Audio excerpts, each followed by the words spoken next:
Assalamualaikum warahmatullahi wabarakatuh.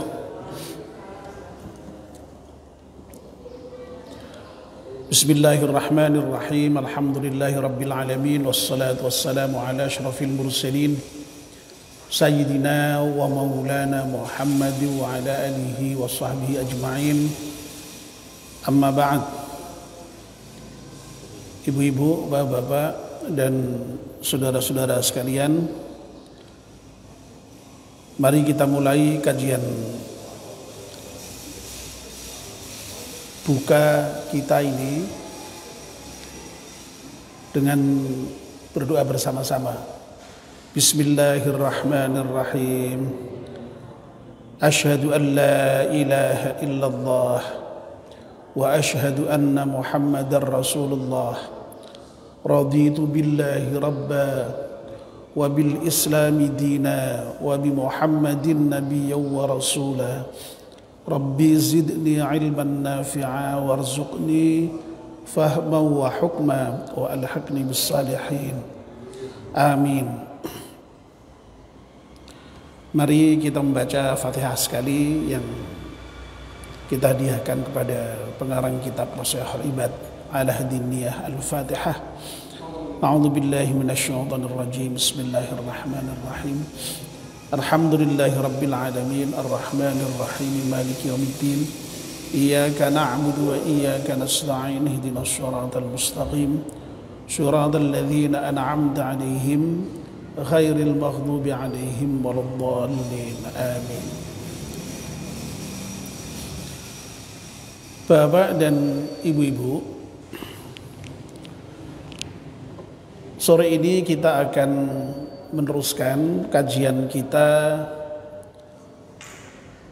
kitab Nashihul Ibad, dan kemarin kita sudah memasuki makalah yang ke-27 ya. Sampai di pertengahan adzan maghrib masuk ya.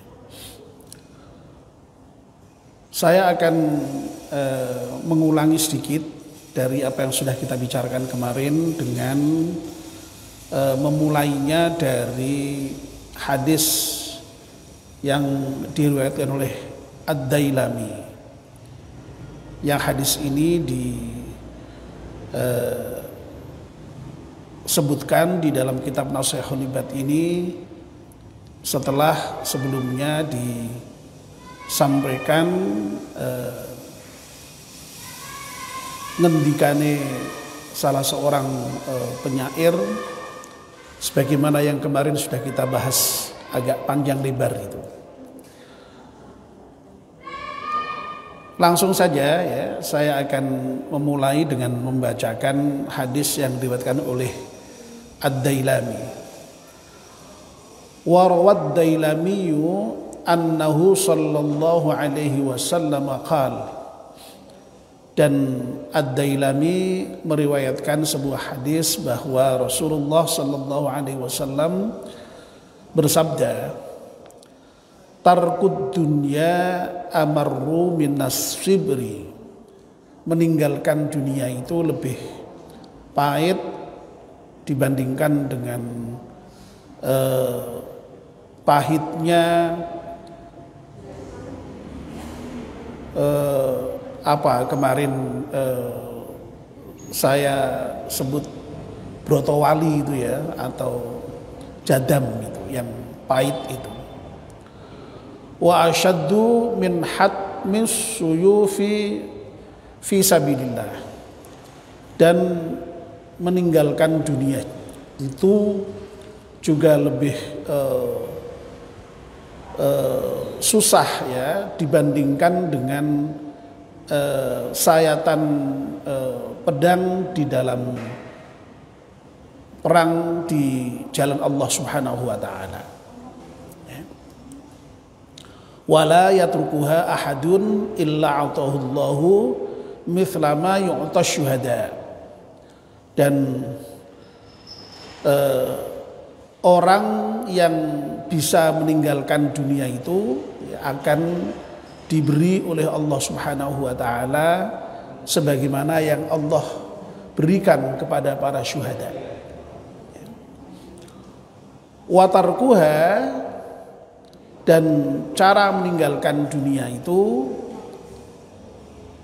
qillatul aqli wasyibai wa bu'du thana'i minan nas. Dan meninggalkan dunia itu yaitu dengan sedikit makan, ya, lalu juga dengan sedikit kenyang saja, dan juga dengan membenci pujian dari manusia. Ya. Nah, kemarin sampai di sini kemarin, ya. Jadi kemarin sudah kita jelaskan ya bahwa yang namanya meninggalkan dunia ya, itu tidak mudah, ya. Pahit, susah, ya. Dan pahitnya serta susahnya meninggalkan dunia itu sampai dibandingkan dengan pahitnya brotowali dan sakitnya sayatan pedang, ya. Tidak mudah memang meninggalkan dunia itu, karena ya sekali lagi ya bahwa kita ini memang oleh Allah Subhanahu wa taala sudah dari sononya itu diciptakan itu dengan senang dunia itu, ya. Ya. Tidak ada itu orang yang tidak senang dengan dunia itu. Al-Quran dengan sangat tegas menyatakan, ya, jadi bahwa yang namanya manusia itu dari sononya itu ya cinta akan wanita, hubbus syahwat, ya, minan nisa, ya, wal banin wal qanatiril muqantarati minadh dhahabi wal fiddati wal khairil musawwamati wal al'am wal harth. Dzalika mataul hayatid dunya. Jadi memang sudah dari sononya itu yang namanya manusia ya pastilah yang namanya senang dunia itu, ya. Tetapi itu memang masih ada yang lebih baik, yaitu takwa kepada Allah Subhanahu wa taala, sehingga ya itu harus memang ditinggalkan di dalam kerangka takwa itu, ya. Nah, itu. Dan sekali lagi itu tidak mudah, ya. Dan orang yang bisa meninggalkan dunia sekali lagi oleh Allah itu diberi balasan yang luar biasa sebagaimana yang Allah berikan kepada para syuhada, ya. Oleh karena itu ya kita harus berusaha untuk bisa meninggalkan dunia itu. Dan sekali lagi meninggalkan dunia kemarin sudah saya jelaskan sedemikian rupa, bukan berarti harus ditinggalkan dalam bentuk kemudian kita tidak butuh sama dunia sama sekali, ya. Tidak juga sih, ya, karena pada prinsipnya ya, Islam itu ya tidak melarang orang itu untuk mencintai dunia itu, ya, untuk mendapatkan dunia itu tidak dilarang itu, untuk kaya, untuk bisa punya kuasa itu tidak dilarang, ya. Hanya kemarin sudah kita sampaikan ya dengan cara yang baik, tidak dilarang oleh Allah Subhanahu wa taala, dan ketika sudah mendapatkan dunia pun juga digunakan dengan cara yang sebaik-baiknya, ya. Nah, kemarin sudah kita jelaskan juga ya bahwa meninggalkan dunia itu dengan sedikit makan dan juga dengan sedikit kenyang saja, ya. Dan kemarin juga sudah kita bicarakan juga kenapa Allah itu lalu kemudian mensyariatkan puasa itu ya diantaranya dalam kerangka untuk mengatur persoalan perut itu, bahkan juga persoalan yang sedikit di bawah perut itu, ya. Nah, sekarang kita masuk kepada yang berikutnya, yang juga menjadi bagian dari cara untuk meninggalkan dunia itu adalah wa bughdhus sana'i minan nasi. Ya, benci terhadap pujian manusia. Ya. Jadi ya setidak-tidaknya itu jangan senang-senang amatlah dipuji orang gitu ya. Ya kalau ada orang puji ya biarin aja, tapi ya jangan senang-senang amat dipuji orang gitu. Dan jangan menjadikan pujian orang itu sebagai orientasi dari seluruh aktivitas kita, itu jangan.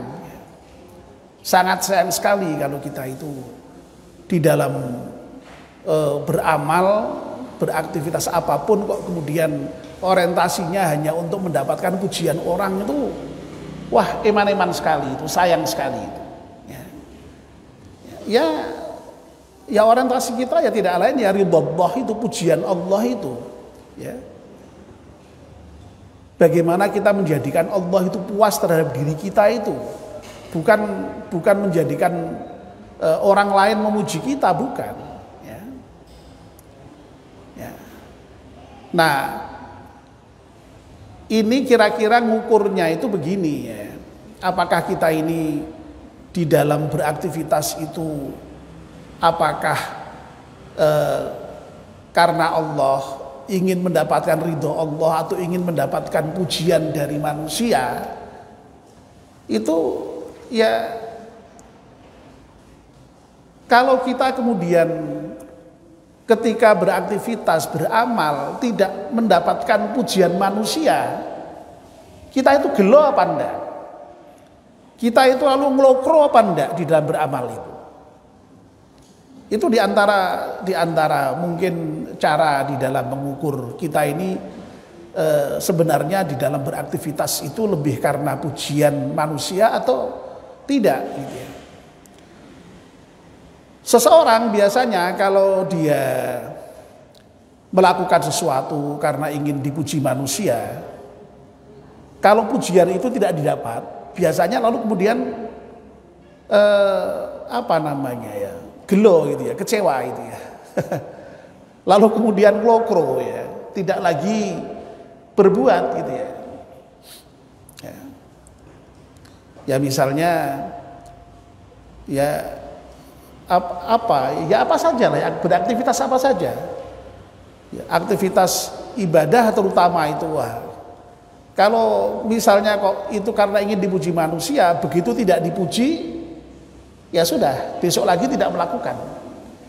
Tapi kalau orientasi aktivitas kita itu tidak karena kepingin dipuji manusia, ya insya Allah kalau tidak ada pujian itu ya biasa saja. Dipuji juga biasa saja ya. Dipuji ya nggak ngefek ya. Tidak dipuji sudah hukum alam, saya kira itu. Makanya Al-Quran itu dengan sangat tegas itu menyatakan wa quli amalu fasayarallahu amalakum wa rasuluhu wal mu'minun. Ya, beramal aja, sudah beramal saja tugas kita itu, tidak usah kok kemudian kepengin dipuji, itu tidak usah. Ya, kalau kita beramal otomatis Allah akan melihat, Rasul juga akan melihat, orang mukmin pun akan melihat. Tanpa riak sekalipun, tanpa memperlihat-lihatkan sekalipun, itu dalilnya sudah seperti itu. Allah pasti akan melihat, Rasulnya akan melihat, orang mukmin pun juga akan melihat. Makanya riak itu dilarang. Tidak usah riak aja, sudah akan dilihat kok ya. Riak itu kan begitu kan, memperlihatkan amal agar supaya mendapatkan pujian manusia. Dan itu eman-eman sekali kalau kemudian orientasinya seperti itu. Ya. Itulah sebabnya maka Rasulullah itu pernah menyatakan terkait dengan persoalan yang mungkin bisa dikaitkan dengan persoalan ini itu, kalau engkau melihat ada seseorang yang biasa ke masjid, bolak-balik ke masjid, aktivitasnya itu ke masjid ya. Rasulullah menyatakan persaksikan bahwa dia seorang mukmin ya. Artinya apa? Ya kalau sudah terbiasa ke masjid itu ya kira-kira orang mungkin lah nak kemudian sing diharapkan itu lalu pujian menungso kuwi. Lu nak kira-kira sing diharapkan kok pujian menungso kok ya hanya karena supaya dilihat sebagai orang mukmin begitu ya. Orang baik begitu ya. Begitu tidak ada pujian ya ngeloko dia. Tadi itu nggak akan ke masjid lagi. Tapi kalau orang kok misalnya jelas saben hari ke masjid, itu kata Nabi persaksikan dia seorang mukmin. Ya. Ya. Idza ra'aitumur rajula ya'tadul masajida fashhadu lahu bil iman. Ya. Tegas sekali Nabi itu. Dan memang ya di dalam Al-Qur'an dinyatakan ya, innama ya'muru masajidallahi man amana billah. Al-ayah ya dan seterusnya itu. Sesungguhnya orang yang memakmurkan masjid ya hanya orang-orang yang beriman kepada Allah Subhanahu wa taala ya. Nah, jadi ini ya, jadi sekali lagi di antara cara meninggalkan dunia itu bughdhus tsana'i minan nas. Ya berarti yang dicari itu hanya pujian Allah, yang dicari itu ridho Allah. Nah, kalau sudah begitu berarti dia memang ya orientasinya Allah ya. Makanya kemudian di dalam hadis ini diteruskan fa innahu man ahabba tsana'a minan nasi ahabbad dunya wa na'imuha wa na'imaha ya. Maka sesungguhnya orang yang mencintai pujian dari manusia ya, itu ya cinta terhadap dunia dan kesenangannya. Ya, jadi kalau ada orang kok senengnya itu dipuji manusia, ya, itu berarti ya tandanya seseorang itu senang dengan kehidupan dunia dan dengan segala kesenangan dunia itu. Ya. Lalu hadis ini masih dilanjutkan, waman sarrohun na'imu kullan na'imi ya.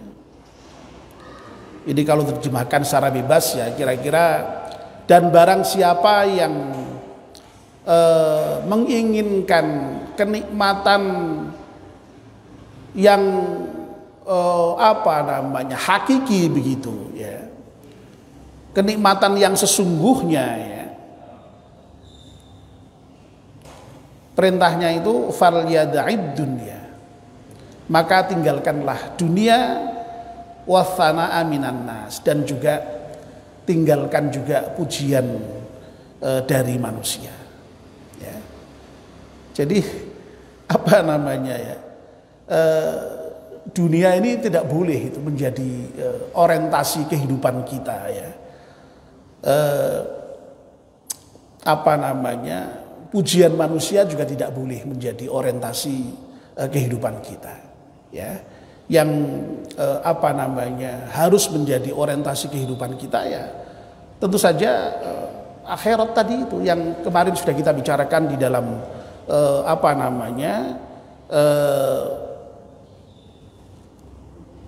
syair yang disampaikan oleh penyair itu ya. Jadi diingatkan akhirat, diingatkan kubur ya. Ya. Dan karena itu yang kita cari harus ridho Allah Subhanahu wa taala, pujian Allah Subhanahu wa taala, bukan dunia dan bukan pujian manusia ya. Dan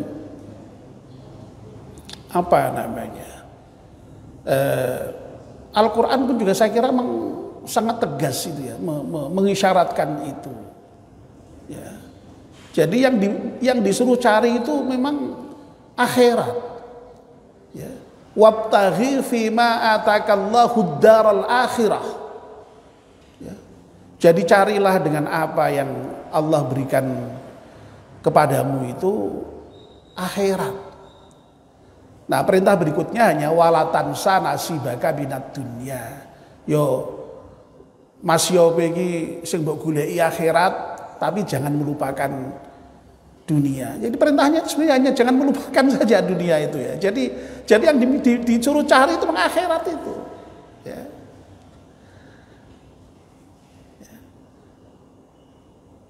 Dan apa namanya?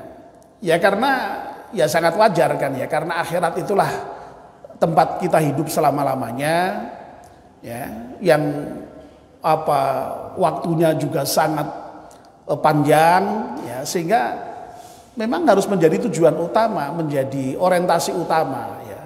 Dunia dicari juga, tapi sekedar tidak apa namanya, tidak dilupakan saja. Lah orang kebanyakan itu tertipu ya, seperti disampaikan dalam syair yang kemarin kita bahas itu ya. Yang dicari itu malah justru dunianya ya. Akhiratnya yo sak kenane. Kuwi nak isih digoleki ya. Kadang-kadang malah lali blas. Wah, repot toh ya. Kebalik jadinya. Ya. Jadi perintahnya itu carilah akhirat, jangan dilupakan dunia. Tapi seringkali yang terjadi orang tertipu menjadikan dunia ini sebagai tujuan, akhirat sing ora jelas wi, lalu kemudian yos sak-sae gitu ya. Sak-sae wis lumayan, kadang-kadang malah belas lupa sama sekali ya, karena tertipu dunia tadi itu. Tahu-tahu sudah apa namanya ajal mau tiba itu. Ya, lalu kemudian baru sadar, wah sudah terlambat. Ya. Nah ini. Ya. Makanya, masya Allah ya, Nabi itu sampai pernah menyatakan juga, kalau orang kemudian bisa menimbang-nimbang seperti itu, lalu bisa mengambil keputusan seperti itu, wah itu oleh Nabi dianggap sebagai orang yang cerdas. Ya. Nabi menyatakan al-kaisu man dana nafsahu wa amila lima ba'dal maut. Orang yang cerdas itu adalah orang yang bisa mengevaluasi terhadap diri sendiri dan kemudian bisa menyiapkan untuk kehidupan sesudah mati itu. Tetapi sekali lagi dunia tidak bisa dilupakan, karena apa? Dunia itu mazra'atul akhirah. Dunia itu memang justru tempat bertanam di akhirat tadi itu. Ya. Jadi apa yang kita dapatkan di akhirat adalah apa yang kita tanam di dunia ini. Oleh karena itu ya memang harus pintar-pintar kita itu ya, mengatur hubungan antara dunia dan akhirat ini. Ya. Ya, jadi kalau misalnya ada mauidhah seperti ini ya, yang seakan-akan hanya akhirat saja, ini karena memang ingin betul-betul menyadarkan kita, jangan sampai kita itu lalu kemudian tertipu dengan dunia itu. Ya, itu. Nah lalu ini masih dilanjutkan ya dengan ada satu hadis Nabi lagi yang diriwayatkan oleh Ibnu Majah ya. Wa rawatnu majahu annahu sallallahu alaihi wasallam qala, dan Ibnu Majah meriwayatkan satu hadis bahwa sesungguhnya Rasulullah sallallahu alaihi wasallam bersabda, mangkanat niyatuhul akhirata,